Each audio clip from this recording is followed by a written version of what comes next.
Damos cuenta la semana anterior, ¿cierto? Dimos privilegio y configuramos. Ahora vamos a continuar configurando, pero ya aplicando roles, ¿ya? Que los roles son las funcionalidades más altas de un servidor en el cual brinda servicios de una red.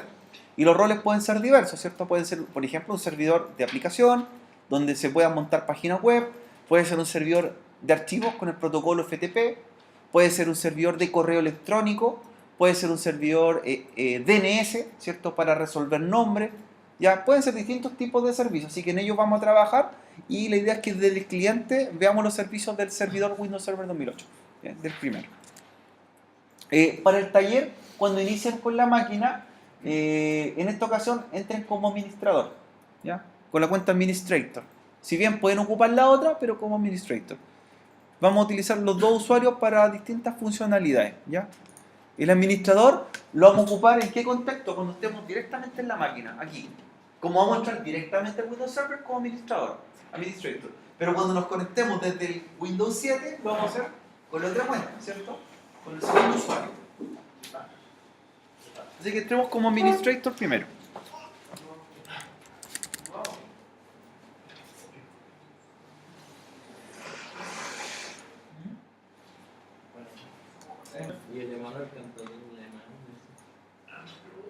Ya señores, el objetivo de lo que vamos a trabajar también, bueno, no solamente implementar los roles y configuración de un servidor y levantar todo lo que necesite, lo estamos pensando que dentro de las actividades que vamos a hacer en el módulo, vamos a hacer una implementación en un colegio o alguna institución de un servidor. Por lo tanto, practicar todo lo que vamos a hacer en Windows Server e instalación de Windows Server. Puede ser que hagamos un laboratorio de computación para un colegio, implementemos el sistema operativo y a lo mejor el colegio necesita también un servidor de archivo, ¿ya? Y implementemos un servidor físicamente. Así que en este momento de practicar. Eso, la evaluación va a ir con nota y va a ser a continuación en una semana. ¿Ya, chicos?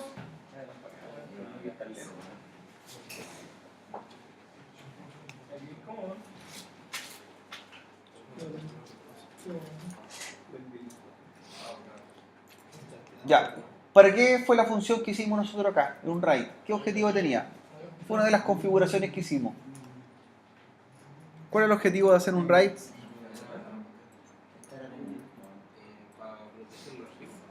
Redundancia de disco, ¿cierto? Eventualmente hacer como que trabajasen en conjunto. ¿Ya? Fundamental en un servidor que por lo menos tenga dos discos duros, ¿cierto? Mínimo el RAID 0, RAID 1 era dos discos duros replicados entre sí. Para, ante alguna falla, arrancamos con el segundo disco duro.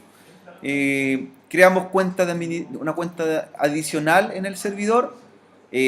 Al servidor le dimos un nombre. Hay un estándar de nombre de las máquinas servidores. ¿Cuál es el estándar de los nombres? Jóvenes. Jóvenes, ¿cuál es el estándar de los nombres? Los NS. NS1, NS2 y así sucesivamente, ¿ya? Por lo tanto, la máquina la renombramos como NS1. Agregamos un grupo de trabajo, ¿ya? Como informática. Y agregamos lo que fue los discos replicados entre sí. El paso que viene ahora a la máquina, al Windows Server, es asignarle dirección IP en forma estática. Esa también es una norma que debemos trabajar siempre, los servidores con IP estática en una red. Los clientes pueden tener IP estática o dinámica siempre y cuando la configuración sea la siguiente. Debemos tener un servidor que entregue IP, que esté en el rol de qué tipo, de HCP, ¿ya? Chicos, pongan harta atención con lo que estamos haciendo porque ustedes lo van a hacer con equipos reales en un colegio, ¿ya? Y esa va a ser la nota, según lo que les funcione. El examen final es una implementación real, donde un colegio, como les digo, tiene una necesidad, un laboratorio de computación y quizás también tienen la necesidad de entrar a un servidor donde necesiten subir archivos, ¿cierto? Nosotros ahora lo vamos a simular de lo que va a ser esto como proyecto, ¿sí? Así que es el momento ahora de ir viendo todas las configuraciones, todas las necesidades que podrían tener. Ese es el objetivo de la asignatura AMAS, ¿cierto? Aprendizaje más servicio, que finalmente hagamos un laboratorio real para una organización real, ¿cierto? Un colegio, una fundación, ¿cierto? Que necesite que alguien implemente esto, y esto lo van a hacer ustedes. Instalación de los clientes, instalación de los servidores.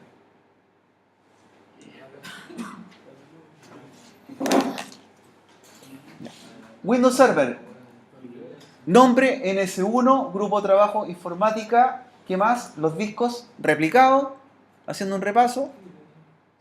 Creamos una cuenta secundaria que tuviese también permiso administrativo, ¿cierto? Un segundo usuario. ¿Cuál es el objetivo de tener un segundo usuario, Sebastián? Para poder entrar en... No debería ser buena cuenta. Remotamente, claro. Todos los trabajos que sean directamente en la máquina, estando presencialmente en el servidor, con la cuenta administrator. Todos los trabajos que se hagan remotamente, se hacen con la segunda cuenta. Y eso es por seguridad, ¿cierto? Por seguridad, ¿ya? En el servidor, lo siguiente viene ahora que hay que asignar dirección IP, ¿ya? La IP que vamos a trabajar en el server va a ser tipo IP estática y va a ser la dirección 192.168.1.10. Esa va a ser la dirección IP de este servidor. 255.255.550, la máscara de subred. 192.168.1.11, la dirección, perdón, 1.1, la dirección de gateway. Y la dirección de DNS va a ser la 1.11. Por lo tanto, esto indica que el segundo servidor que vamos a levantar va a ser un servidor de tipo DNS. La segunda máquina.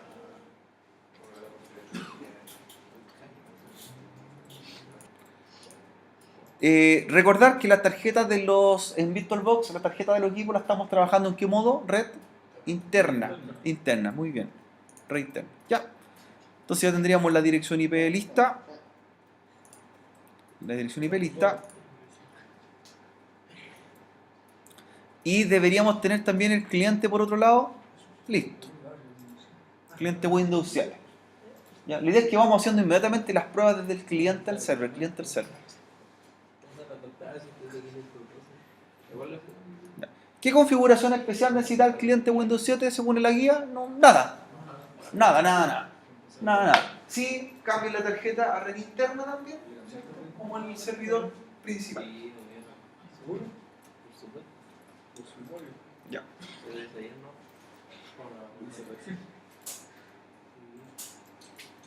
Al cliente lo vamos a configurar y le vamos a dar dirección IP también.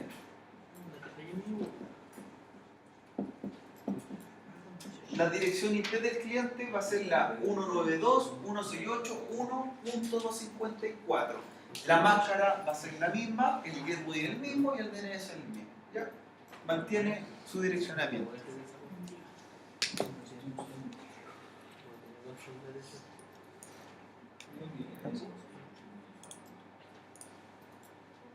Cliente, configuración, nada en realidad, nada hasta ahora, solamente IP estática. En una red con pocos hosts, ¿cierto? Con 2 o 3 hosts se recomienda tener IP estática en los clientes también. Pero ¿qué pasa si esto lo vamos a hacer en un colegio y tiene 50 equipos en un laboratorio? ¿Qué dirección IP vamos a utilizar? ¿De qué tipo? ¿Estático o dinámicas? Vamos a usar dinámica. Dinámica, ¿cierto? Porque poner IP uno por uno es bastante largo el proceso, pero para poner IP en dinámica necesitamos un rol. DH, CP. Necesitamos levantar un rol. Ahí. Como en este caso es un solo cliente, no hay problema, ¿cierto? Al cliente Windows 7, entonces le vamos a asignar la IP.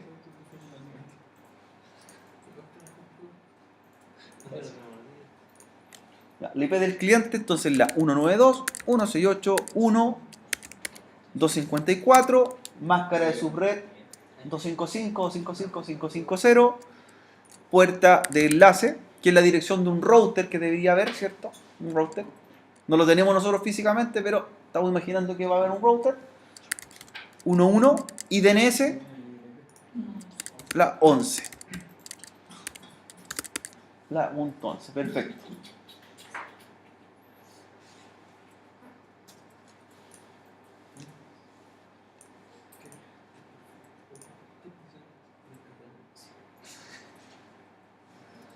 La .11. Y recordar red interna.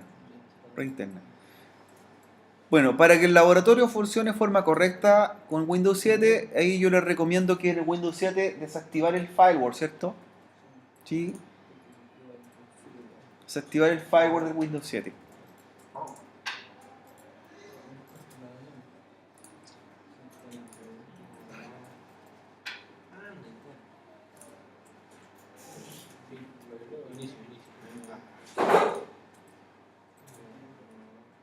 Que eso es lo principal. Ya. Si el servidor 1 tiene un nombre y un grupo de trabajo, el Windows 7 también debería tener un nombre y un grupo de trabajo, ¿ya? Para que estén en conjunto. El grupo de trabajo nosotros le dimos por nombre informática, ¿cierto? Pero si esto lo vamos a hacer en un laboratorio real, el grupo de trabajo también tendría referencia a la organización donde lo vamos a hacer, ¿cierto? El nombre del colegio podría ser, el nombre de la fundación, el nombre de la empresa. Grupo de trabajo.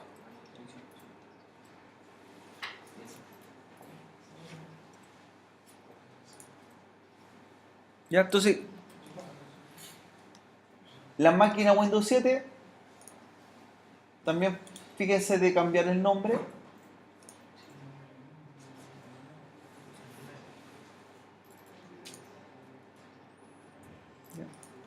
Para este taller lo vamos a llamar cliente 1.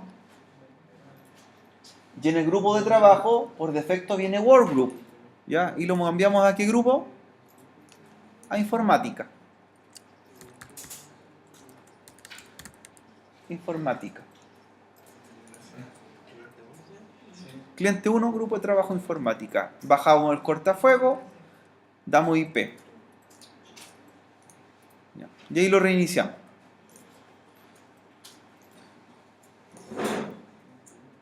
Hasta ahora la configuración súper sencilla, bastante sencilla en el cliente, no tiene nada en específico, pero para que empezamos a hacer pruebas de servicios. Nosotros nos vamos a enfocar netamente en el servidor, ¿cierto? Ahí donde van a ir las configuraciones un poco más avanzadas, comentando lo que hicimos en la clase anterior.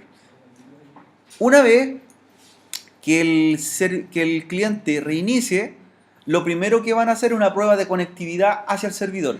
Un ping, ¿cierto? Lo primero, un ping. Fijarse que la tarjeta de red sea red interna, tanto en el cliente como en el servidor.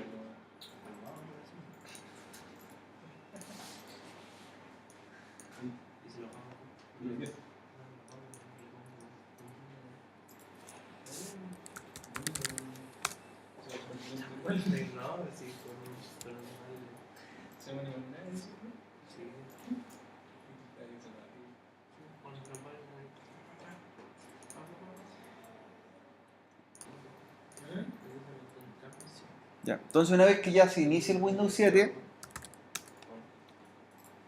realizan una prueba hacia el servidor.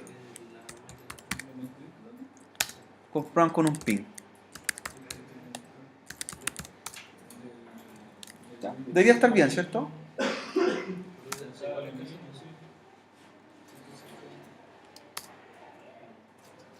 4 paquetes enviados, 4 recibidos, 0 perdidos.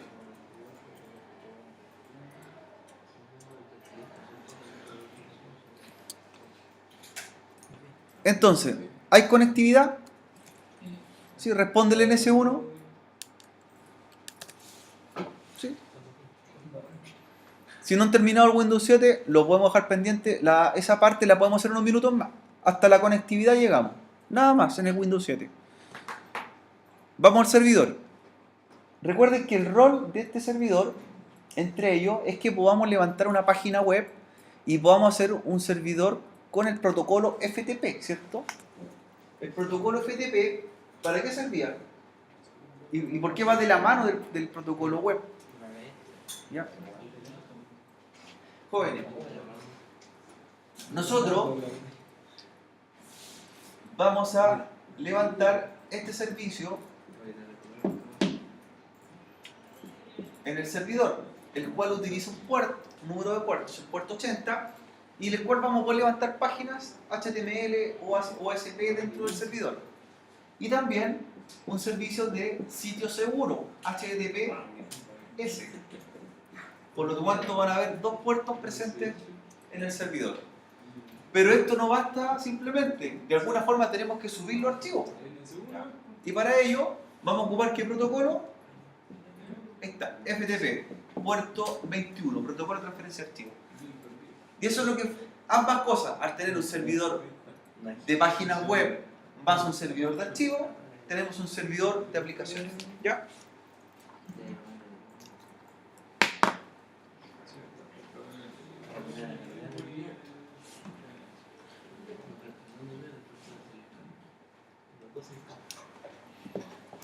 Ya. Ya, señores, estamos en condiciones de configurar el servidor de aplicaciones. En el Windows Server, todas estas funcionalidades que le vamos a instalar, ¿cierto? Se reconocen como, ahí está, como roles. Roles. ¿Ya? Entonces, nuevamente lo repito, vamos a implementar un rol o transformarlo en un servidor de aplicaciones. ¿Qué quiere que se instale para hacer un servidor de aplicaciones? Tiene que tener el protocolo HTTP, HTTPS y el FTP. Las tres cosas. ¿Ya? Pueden seguir instalando Windows 7 mientras, ¿cierto? Vamos a añadir el rol en la máquina, en el NS1. ¿Qué se recomienda dentro de la materia de Windows Server por ahí que vimos? Que se recomienda que la máquina, ¿cuántos roles tenga? ¿Muchos o uno? Por rendimiento. Que cumpla una función, en realidad. Un servidor que sea servidor web. Otra máquina que sea servidor de correo. Otra máquina que sea servidor de base de datos, por ejemplo. Otra máquina que sea servidor de archivos. ¿Ya? ¿Muchos roles se pueden instalar en un servidor? Sí, pero ¿eso qué implica? Que estamos dependiendo que un servidor tenga todos los servicios, ¿cierto? Si falla el servidor, todos los servicios de la organización están abajo. Pero en cambio, si me falla uno por separado, no me afecta tanto. Me falla el servidor web, me afecta las páginas, pero no el correo ni los archivos. Entre más servicios separados tengo, menos probabilidad de fallar tengo al mismo tiempo. ¿Ya? Cuando ustedes en algún momento escuchen por ahí, ¿cierto? O estén analizando la información y les mencionan lo que es una granja de servidores. Porque muchas veces se habla del término granja de servidores. Una granja de servidores es el conjunto de varias máquinas de servidores y cada una cumple un rol. ¿Ya? Por ejemplo, tengo el NS1 y este es HTTP más FTP. Tengo otra máquina que se llama NS2 y esta va a ser, por ejemplo, DNS. Luego podríamos levantar un tercer servidor, un NS3, pues un Linux, por ejemplo, y este va a ser un servidor que va a entregar IP, un DHCP. ¿Ya? Cuando empiezo a tener varias máquinas que cumplen distintos roles en una organización, esto se llama una granja de servidores. Y la granja de servidores pueden ser máquinas físicas o virtuales, ¿cierto? No necesariamente sean servidores ahí instalados de forma presencial. Podrían tener varias máquinas virtuales y cada una cumple una función, pero trabajan en conjunto con la organización. Como les comentaba, ¿cuál es el efecto de tener una granja de servidores? Que, por ejemplo, este falló, ¿en qué le afecta al resto? Nada, me cayó solamente cayó ese servicio, pero sigue funcionando el DNS, el DHCP o el correo si lo tuviese. ¿Ya? ¿Listo, don Alfonso? ¿Sí? ¿Granja de servidores? Sí, me hace un poco está yo configurando la... Ah, ya. Sebastián, lo que es la granja de servidores, Francisca, ¿sí? Entre más servidores divididos en varias partes distintas los tengo, menos probabilidades de falla tengo también. Me afecta una cosa, pero no todo el entorno de trabajo. Yo he visto en organizaciones donde también a un servidor le instalan todo, pues él hace todo. ¿Ya? Servidores que son FTP, de archivos, de correo, de HCP, todo junto. ¿Ya? Pero están esperando que la máquina falle en algún momento, están todos los servicios abajo. Ahí no se cumple la regla de granja de servidores. A ver, Bastián, si tú tienes un servidor físico, ¿cierto?, de alta capacidad y adentro le instalas varias máquinas virtuales servidores y cada una cumple un rol, ¿también tenemos una granja de servidores? Sí. ¿Sí? ¿Por qué? ¿Debido a qué? ¿Por qué sería una granja de servidores también? Cuando tiene esa cosita. La granja de servidores no necesariamente servidores reales trabajando en forma independiente, pueden ser máquinas virtuales, es dividir los servicios de una red, ¿ya? Y esas cositas se llaman servicios y roles, ¿ya? Roles. Ya jóvenes, vamos a instalar el primer rol entonces. Windows Server. Ya aparecen el listado de roles, ahí están, definidos. Para distintas funcionalidades, ahí nos vamos a encontrar. Por ejemplo, servidor, ¿cierto?, de archivos, servidor de HCP, ¿cierto?, Active Directory, que es para administración de la red.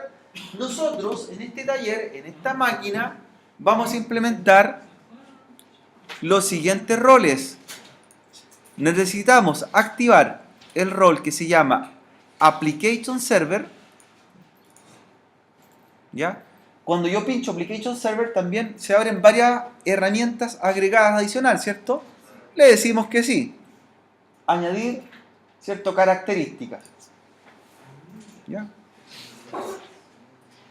Le decimos que sí. De hecho, ya ahí me describe, cuando se instala, cuando estamos instalando el rol de Application Server, ¿ya?, dice que también se van a instalar algunos tipos de herramientas como tecnologías .NET y algunos frameworks para levantar quizás sitios de mayor tamaño o lenguajes que sean específicos, por ejemplo ASP, .NET y más adelante base de datos con SQL Server. ¿Bien hasta ahí? ¿Sí? Y más abajo, ¿cierto?, más abajo hay otro servicio que dice Web Server IIS, ¿cierto? Entonces, el Application Server son la herramienta donde vamos a utilizar, que vamos a utilizar nosotros para levantar sitios a futuro, de distintos tipos, programados, menos sitios que sean con lenguajes open source. Por ejemplo, Java, no puedo levantar una página en Java acá, ni una página en PHP, ni una página en Python, solamente soporta lenguajes que sean del área Microsoft, ¿ya? Y Web Server, ahí nosotros instalamos un servicio que se llama de esta forma. Esta es la sigla: Internet Information Service. O también la sigla IIS, Internet Information Service, en su versión 7.0. ¿Qué es Internet Information Service? Es la herramienta donde se van a subir las páginas y las vamos a poder visualizar desde el exterior. Ese es el servidor web, en realidad. ¿Ya? Por lo tanto, ambos van de la mano. No sirve que instale solamente el web server sin instalar el application server. El uno entiende el código fuente de la página y el otro donde se monta realmente el código fuente. ¿Ya? ¿Conocen otro nombre de servidor web para levantar páginas? Ustedes están en Java programando. ¿Dónde montan las páginas en Java? ¿No están usando Tomcat todavía? Están los servidores Tomcat, por ejemplo, para levantar sitios web programados en Java. Está Apache Web Server también, para levantar páginas en lenguaje Python y PHP. Y en el caso de páginas Microsoft, está Internet Information Server, que es una funcionalidad que estamos intentando en el rol. ¿Bien hasta ahí? ¿Sí? Listo. Ahí viene el resumen, ¿cierto? Estamos instalando servidor de aplicaciones. Me especifica que se van a instalar alguna herramienta. Y también vamos a instalar, ¿cierto?, la administración del server. Siguiente. Me pregunta ahora si quiero agregar funcionalidades o herramientas adicionales. No le vamos a agregar ninguna adicional. Solamente vamos a trabajar con las que instalamos en el inicio. ¿Bien hasta ahí? ¿Sí? Siguiente. Ahora me habla de que se va a instalar la herramienta Internet Information Service en su versión 7 y es la que permite a nosotros visualizar los sitios web remotamente. ¿Bien? ¿Bien, chicos, hasta ahí? ¿Sí? Siguiente.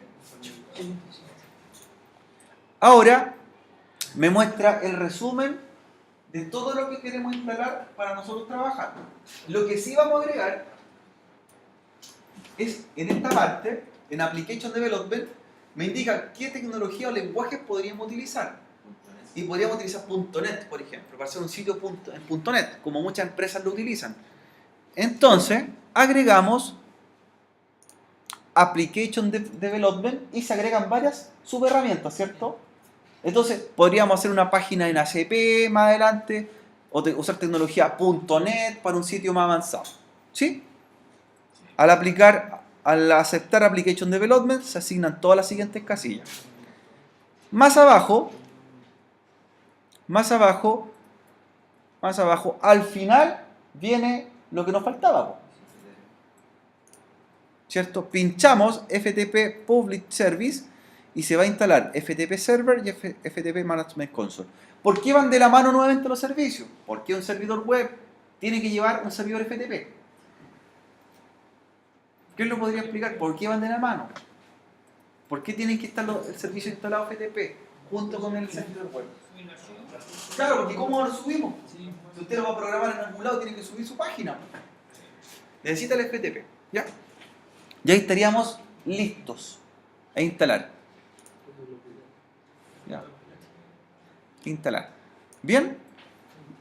La instalación es sencilla, como en sistemas Microsoft. Lo más complejo es la configuración, que vamos a llegar. ¿Ya? Esperamos unos minutos hasta la instalación de los servicios. El organismo donde se registran los dominios ¿cierto? En cada país, de acuerdo a la especificación de dominio que le corresponde. Nosotros en Chile usamos la extensión CL, ¿cierto? En Argentina hay un organismo que se llama nic.ar y ellos administran los dominios AR de Argentina, BR Brasil, nic.brasil, ¿cierto? nic.com, nic.net. Y así cuando uno ve un dominio creado, se da cuenta que en cada país hay una organización que maneja todo estos dominios. En Chile está nic.cl, que maneja los dominios .cl, que uno inscribe. Esta organización la administra el Departamento de Ciencias de la Computación de la Universidad de Chile, ¿cierto? Y hay más de 500.000 sitios registrados ya con nombres .cl. ¿Ya? Eso es para que vamos viendo un poco la definición. ¿A qué quiero llegar yo? ¿Por qué nosotros tenemos que llamar NS1 a los servidores, ¿cierto? Porque podría preguntarse lo siguiente, Sebastián, démosle cualquier nombre, ¿cierto? No sé, Sebastián, el server, no sé, Alfonso, pero tiene que ver algo, miren. Voy a mostrar el listado de los nombres de los servidores, por ejemplo, de cualquier institución que tiene servidores ya corriendo en Internet. ¿Y cómo se llaman las máquinas? Por ejemplo, el servidor de AIEP tiene dos servidores. Uno se llama NS1, bueno, y el dominio se llama AIEP.cl, la organización. Para nosotros, nuestra organización en el trabajo se llama informática, ¿cierto? ¿Y cómo se llama la segunda máquina? NS2. Entonces, eso me indica que un estándar de nombre se debe utilizar, ¿sí? Fíjense, vamos a ver otro dominio. Por ejemplo, la tienda París. NS1, bueno, tienen un NS3. Entonces, ya voy dándome cuenta que los nombres no es que por un capricho le demos con un nombre NS1. Para que un servidor conozca a otro servidor en Internet, por su nombre, el nombre de la máquina tiene que comenzar con NS1. Y luego viene el nombre de la empresa o organización. NS1.algo. NS1.falabella.algo. ¿Ya? Vamos a ir revisándolo. Por ejemplo, en Falabella. ¿Qué hay? También, pues. Entonces, todas las organizaciones tienen servidores que se llaman NS1 y van a ser sus servidores de aplicaciones, o servidores de base de datos, o servidores de servicios como DNS o DHCP. ¿Se entiende ahora la lógica por qué NS1? Estándar. Si yo creo, más adelante, tengo una empresa que va a ser .com, por ejemplo, Microsoft también tiene un servidor que se llama ns1.microsoft.com. Google también tiene un servidor que se llama ns1.google.com. ¿Ya? Mínimo tener un servidor NS1 en una empresa. ¿Ya? Pueden tener muchos más, por cierto, de acuerdo a las características de la cantidad de información que tengan. ¿Ya? ¿Lo entendimos ahora, cierto? El NS1, el por qué. ¿Nicolás? ¿Despertó? ¿Sí? ¿Por qué NS1? ¿Por qué se llama NS1? Es un estándar internacional de los nombres que deben tener los servidores. ¿Ya? Aquí lo estamos buscando en nic.cl.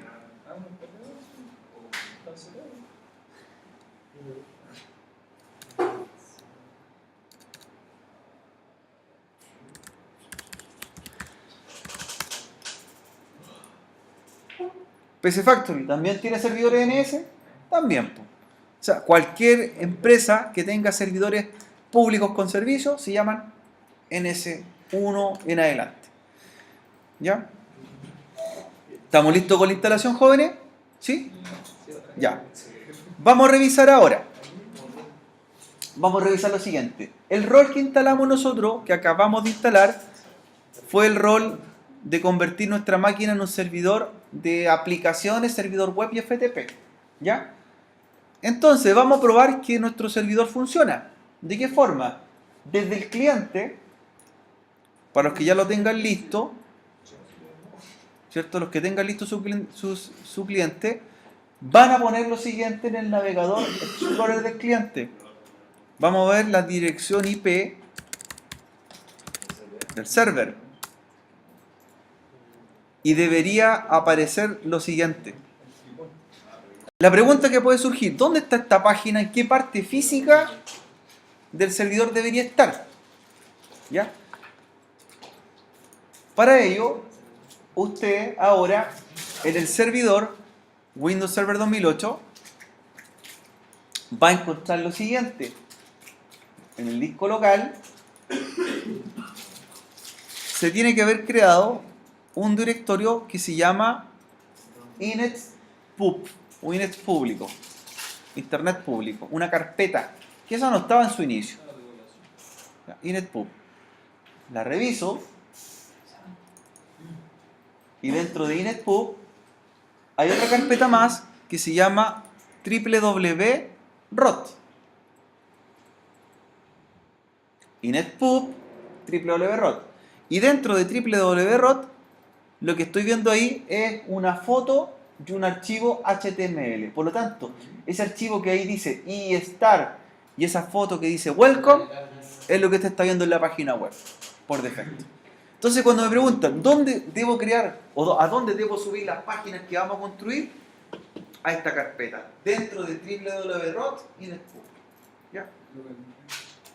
Ahí vamos nosotros a hacer un sitio, por ejemplo, o una página y la vamos a publicar. ¿Ya? ¿Bien? Bien.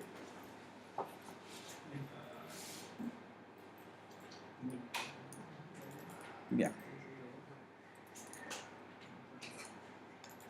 ¿Bien hasta ahí, cierto? ¿Sí? Ya tenemos claro dónde va a estar la ruta y dónde tenemos que subir el archivo. Pero ojo, nosotros no vamos a trabajar en el servidor directamente. Vamos a estar desde un equipo en la red, ¿cierto? Y la idea es poder subir los archivos hacia esa máquina. Hacer el código fuente, hacer un sitio y publicarlo. Entonces, para ello, lo que necesitamos ahora es levantar un servicio. ¿Ya? Y ese servicio se llama FTP. FTP. Para poder llegar a subir la carpeta a ese lugar.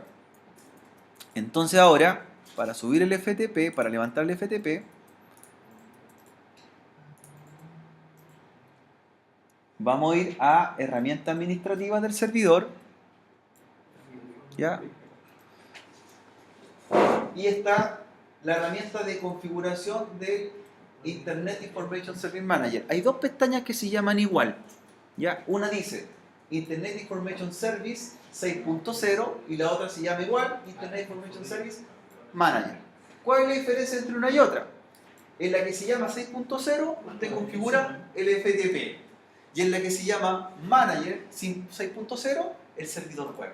Entonces esas son las herramientas de administración de uno y del otro. Si nosotros queremos configurar el FTP en la 6.0, si queremos configurar las páginas web en el Manager, configuremos el FTP. El FTP. Entonces en la 6.0 Manager. ¿Ya? 6.0. ¿Qué va a aparecer ahí? ¿Cierto? Aparece el nombre servidor, despliego y me doy cuenta de que el servicio FTP viene con una X, ¿cierto? Con una X en rojo. Eso significa que el servicio no está corriendo, no está en ejecución. Y lo que tenemos que hacer es activarlo. Activarlo. para poder configurar. ¿Ya? Activarlo. La pregunta es, ¿dónde levantamos ese servicio FTP? ¿Ya? Manager 6. Internet Information Manager 6 o 6.0. Y ahí uno despliega la pestaña y dice FTP Site, pero está en rojo. Está una X, está abajo. Para inicializarlo, ¿ya? Para inicializarlo, tenemos que ir a la pestaña de inicio, ejecutar, ¿cierto? Y lo llamamos con el comando services.msc. Claro, hay que abrirlo, porque entramos nuevamente, voy a repetir todo el paso. Herramienta administrativa, y ahí está, Service Manager 6.0, ¿cierto? En el 6.0 se configura el FTP, en el Manager se configura el servidor web. ¿Ya? Entonces, voy al 6.0 Manager para configurar el FTP. ¿Qué me encuentro? Está desactivado, está con una X. ¿Sí? Está abajo el servicio. Entonces, para ir a levantar el servicio, usted se va al inicio, ¿ya? Y llama a los servicios que están corriendo en segundo plano con services.msc o el administrador de servicios. Services.msc. ¿Ya? Y le va a aparecer esta herramienta, ¿sí? La pestaña de servicios locales. Entonces, ¿qué es lo que tenemos que buscar? ¿Cuál servicio está abajo? El FTP Public Service. Ya que hay una pequeña descripción y me dice que este servicio sirve para transferir archivos desde un cliente a un servidor. El protocolo FTP o servicio FTP viene en forma manual, ¿cierto? Está manual, por eso está abajo. Entonces, tiene que ir a propiedades, ¿cierto? Vaya a las propiedades del servicio. Agrandar la pantalla. Properties. Y lo cambio de manual automático. Y lo inicio, Start. Y ahí se va a activar el servicio. Ya con eso no hay problema que el servidor lo apaguemos porque va a arrancar también al inicio del sistema operativo. Entonces cada vez que vuelva a encender el servidor, también el servidor FTP arranca. Queda corriendo en segundo plano. Y le doy a aplicar y OK. ¿Sí? Claro. Ahí se levantó. Entonces ahora vuelvo a la pestaña que teníamos minimizada. ¿Cierto? Vamos a cerrar. Y vamos a abrirla de nuevo para que se refresque. ¿Que sería cuál? Internet Information Service 6.0 Manager. Y ahora no está con el símbolo rojo, ¿cierto? Ahí pasó. ¿Ya? Y lo vamos a configurar. Recuerden que este servicio en la máquina me va a permitir subir archivos remotamente con alguna cuenta, transferir archivos desde el cliente al server. ¿Ya? Entonces lo que vamos a hacer, jóvenes, nosotros, que dice que trae la configuración o aparece como default FTP. Vamos a modificarla. Entonces ahí botón derecho, Properties. ¿Ya? Que ya aparece ese planeta, ¿cierto? El símbolo sin la X. Y nos vamos a Properties. Y aquí empezamos a configurar. Una por una las cosas. Después la pueden revisar en el video para hacerla con más atención. En Description, lo que vamos a asignar nosotros es el nombre que le queremos dar al servicio para que lo identifiquemos más personalizado. Por ejemplo, no sé, pues, FTP y el nombre de la empresa, ¿cierto? Servidor FTP o FTP organización. Aquí lo voy a llamar, bien sencillo, Server FTP Informática. ¿Ya? Que hace referencia a la red o al grupo de trabajo que estamos trabajando. ¿Bien? Servidor FTP Informática. ¿Bien? Sí. Ya. Segundo, dice IP address o la signet. Entonces no le tenemos identificado por qué IP va a trabajar. ¿Qué tenemos que elegir? La dirección IP que asignamos, que fue la 10. Recuerden que los servidores, por eso la lógica es que siempre tengan una IP estática. Porque el servidor lo vamos a encontrar por ese IP. Po. Porque si estamos cambiando el IP del servidor toda la semana, ¿qué va a pasar?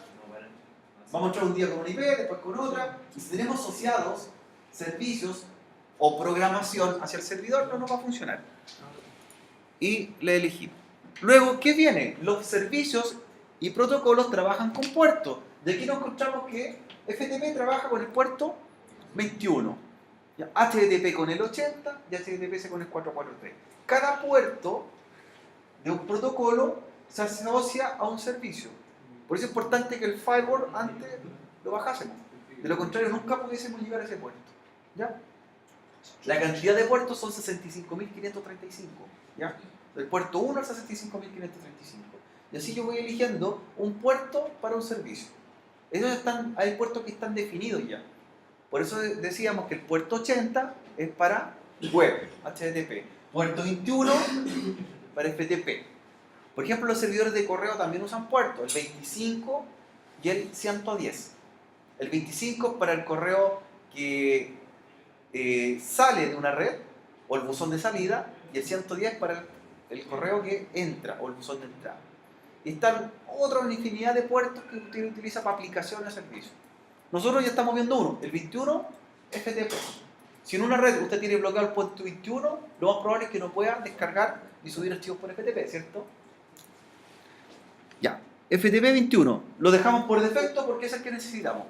Siguiente. Dice, conexiones, límite de conexiones, se pueden conectar 100.000 usuarios al mismo tiempo, pueden estar bajando archivos, pero el tiempo de conexión me causa una duda. Dice que está en 2 minutos. O sea, yo me conecto por FTP, hago mi sesión, estoy subiendo archivos y a los 2 minutos la sesión se va a cerrar. ¿Qué pasa si yo quiero subir a un servidor un archivo, por ejemplo, 3 gigas? ¿Cuánto se demora en subir 3 gigas? O bajar 3 gigas de un servidor. Se puede demorar 20 minutos, 15 minutos. ¿Qué pasa si dejo 120 segundos? Se va a cortar la conexión. Entonces lo que damos ahí, subimos un valor máximo de tiempo de conexión. 9.999 segundos, que es un tiempo considerable para poder estar conectado a un servidor FTP. Ya, le dimos más tiempo. ¿Bien? ¿Bien hasta ahí? Sí. ¿Sí? Ya aplicamos. Aplicar.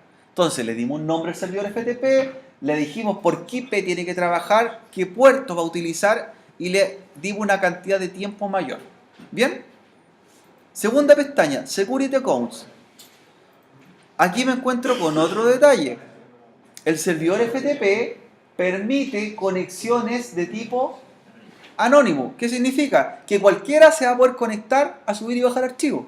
¿Y qué pasa si tengo archivos confidenciales o archivos que necesito que entren con una sesión de login? Van a pasar directamente. ¿Qué es lo que hacemos? Desactivamos, ¿cierto?, el permiso de que usuarios anónimos se conecten. De esa forma, ¿qué nos va a pedir? Un usuario y una contraseña para entrar al servidor FTP y poder bajar los archivos correspondientes. ¿Ya? ¿Bien? ¿Cierto? Desactivado. Aplicar. Tercera pestaña, mensaje. Esto es más que nada, el mensaje es aplicar comentarios para cuando alguien se conecte le aparezca algo, ¿cierto?, identificador en la pantalla. Un banner, una bienvenida. ¿Ya? Por ejemplo, el banner, ahí le digo, no sé, servidor FTP, ¿cierto?, de IEP 2018. No, banner, va a aparecer como mensaje. Y el welcome, usted se ha logueado correctamente, ¿cierto? Usted inició sesión correctamente. Un mensaje al usuario que se conectó. Ahí el mensaje puede variar, usted lo crea. Bienvenido. Usted se ha conectado correctamente. Haga buen uso del servidor, ¿cierto? Recuerden que un servidor donde se van a poder subir y bajar archivos, y en una empresa se le saca bastante provecho, ¿cierto? Los equipos de la empresa suben y respaldan su archivo en una máquina remota, ¿cierto? ¿Para qué ocupa los servidores FTP usted, Nicolás? ¿Cuál es el uso que les da?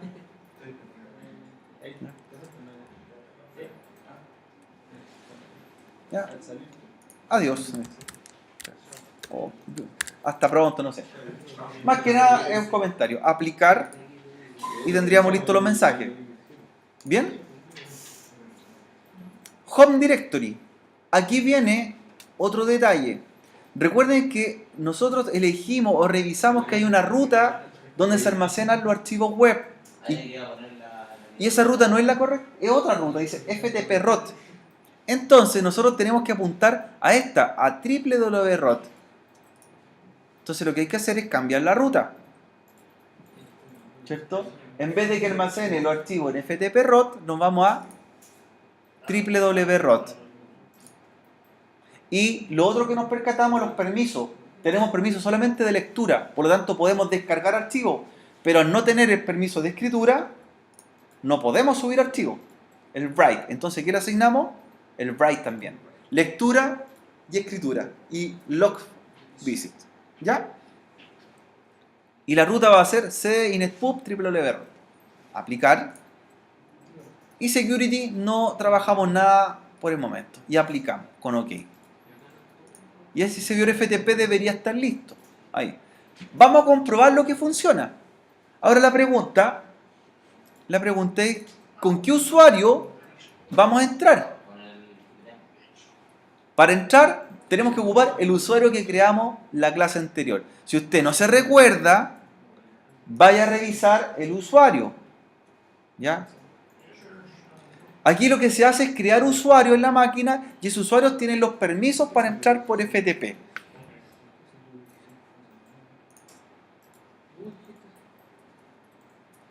¿Ya? Entonces, si usted duda o no tiene claro, los usuarios están creados, ¿se acuerdan dónde? Configuration, Local User and Group, en User. Entonces, tanto con Administrator o con ese usuario yo puedo entrar. Si usted le dicen, ¿sabe qué? Creen una cuenta para entrar por FTP, ¿qué es lo que hace usted ahí? Crea un usuario y con ese usuario esa persona va a poder entrar. En una organización se le crea una cuenta a cada persona, ¿cierto? ¿Sí? A Juanito, a Alfonso, a Sebastián, al que sea, le crea una cuenta y él tiene los permisos para entrar. Entonces, yo voy a entrar con R Orellana. Esa va a ser mi cuenta de FTP para entrar desde el cliente. ¿Ya? Entonces ahora, el servidor web está corriendo, ¿ya? Comprobamos. Y vamos a entrar por FTP desde el cliente. Para ello, miren lo que vamos a hacer. Lo puedo hacer de dos formas. Abro una pestaña nueva del navegador. Miren. Abro una pestaña nueva del navegador.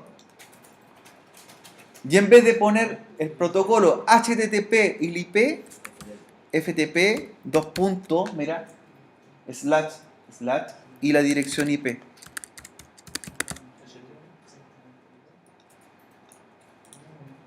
Y la IP. Ahí le vamos a poner en un bloc de notas. ¿Qué va a pedir? Claro. Ahí, entro por FTP. Entonces le digo OK. Y me va a pedir nombre de usuario y contraseña.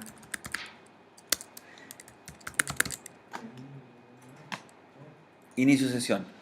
Y lo que voy a ver ahí son los archivos que están remotamente en la máquina. Que yo los puedo pinchar y los puedo bajar. Por el navegador, solamente lo que uno tiene son los permisos de lectura. Ahora la pregunta, ¿cómo yo subo archivos? Porque me interesa subir archivos. ¿Ya? Pueden usar programas para subirlo como FileZilla, client, o también podemos usar el explorador de Windows, que no es lo mismo que el navegador, el explorador. ¿Sí? El explorador, ¿cierto? Usted lo saca, ¿cierto? Desde cualquier pestaña del sistema operativo. Entonces ahí aplico lo mismo, FTP, mira, y la IP. De un explorador. Abre cualquier ventana y FTP. Le va a pedir el nombre nuevamente. La contraseña. Pero ahora usted ve la carpeta que está en el servidor. La ve. Ahí puede subir. Ahí puede subir archivos. ¿Ya? De hecho veo los archivos. Incluso mira, podría hacer esto. Como tengo permiso, puedo hacer una carpeta. Y esa está creada en el servidor. Y después se puede. Y yo puedo subir archivos y crear mi directorio, mi respaldo. Y de hecho, mira, para que compruebe que esto es real y tiene los permisos necesarios en el server. Ahí está. Ahí está la carpeta ejemplo que creé y acá está la carpeta que le hice remota. La voy a borrar, mira. Elimino la carpeta ejemplo y de acá se va también. Tenemos los permisos lectura y escritura para respaldar. Entonces sí, ¿qué es lo que hacemos nosotros en una empresa? Le creamos una cuenta a la persona para que se conecte y cada uno cree su carpeta y guarde sus archivos en el servidor. Ya, ahora la pregunta, ¿cómo hacemos la página web y la subimos? Hagamos nuestra página web. Pero lo vamos a hacer en blog de nota a lo macho alfa, ¿cierto? Vamos a hacer un index y lo tenemos que subir al server. Aquí mismo. ¿Se acuerdan programar en HTML, no? ¿Sí? En un blog de nota.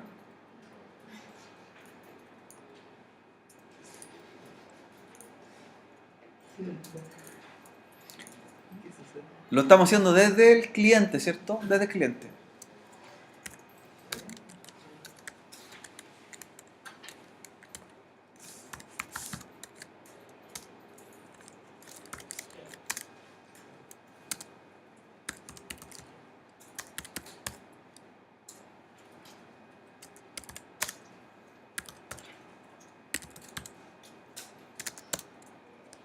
Sitio web en, yo le di por nombre en Windows 1008.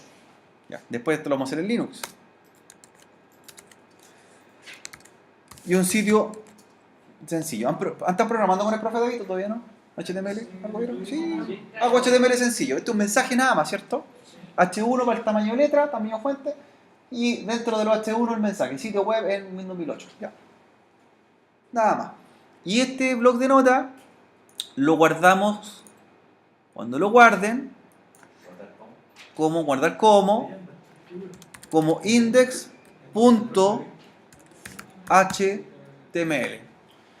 Lo guarda en el escritorio y lo guarda como index.html. ¿Para qué? Para después subirlo.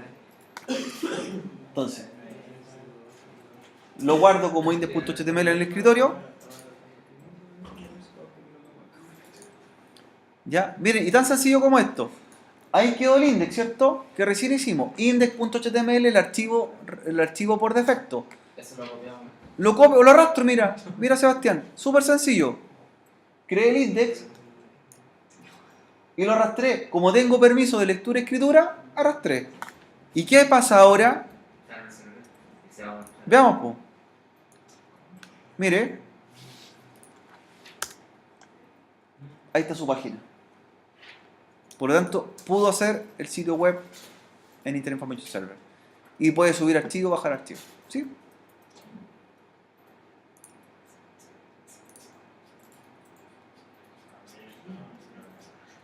Y tengo el servidor de descarga también. Entonces, hicimos las dos cosas. El servidor web y también el servidor FTP. ¿Ya? Si a usted le piden más usuarios para ir conectarse por FTP, lo que tiene que ir haciendo es crear más usuarios en el servidor, ¿cierto? Se crean en el servidor y después se pueden conectar en forma remota. Cada máquina. ¿Bien hasta ahí? ¿Sí? Perfecto. Bien hasta ahí. ¿Por qué no quise conectarme con el usuario administrator por FTP? Y usé la otra cuenta. Por seguridad, pues no es recomendado usar el usuario, el super administrador. ¿Bien, joven, hasta ahí? ¿Sí? Ya. Este usuario, si se dieron cuenta, se está conectando por la dirección IP del sitio. Pero para nosotros necesitamos que sea más interesante y entremos por el nombre del sitio, ¿cierto? Por lo tanto, vamos a levantar un segundo servidor, el NS2. ¿Qué rol cumple en un servidor de NS, y en este caso el NS2? El cliente está entrando a los sitios por IP, pero ¿cómo queremos entrar después más fácil? Por un nombre, porque recordar un IP es más complejo que recordar un nombre. Entonces, el cliente, ¿cierto?, va a hacer lo siguiente después. Le va a preguntar a un servidor que se va a llamar NS2, que vamos a levantar, el cual tiene el rol de servidor de nombres de dominios. Y en él vamos a crear un dominio que se va a llamar www, por ejemplo, informatica.cl. Y él lo va a enviar al NS1, donde está el sitio web. Por lo tanto, el usuario, después en su navegador, no va a poner la IP del sitio. ¿Qué va a poner? El nombre del sitio. Y el DNS lo va a redireccionar. Por lo tanto, ahora vamos a levantar el servidor DNS para agilizar ese proceso. Es más fácil recordar un nombre que un IP. El servidor DNS lo que hace es esto: tomar un nombre y apuntarlo a una dirección IP, redirección. ¿Ya? El servidor web está listo, ¿cierto? Ya corre la página. Puedo hacer carpeta, puedo hacer otros sitios, subir mi sitio completo, siempre y cuando sean sitios hechos en el lenguaje HTML o ASP o .NET, nada más que eso. No puedo subir una página en Python, no puedo subir una página hecha en, por ejemplo, en Java, porque el servidor compila solamente sitios en esos lenguajes. Y después vamos a hacer la otra clase, un servidor en Linux, va a hacer lo mismo. Un sitio web, levantarlo en FTP. ¿Ya? La misma técnica. ¿Bien hasta ahí? ¿Sí? El web, entonces el servidor web corre, el cliente ve el servicio web, ve la página y sube archivo. Ahora, ¿cierto? Para ir avanzando, chicos, suban el segundo servidor, levantemos el segundo servidor para configurarlo y levantar el rol DNS. Ese segundo servidor puede ser un Windows Server 2008 o puede ser un Windows Server 2012. Cualquiera de los dos.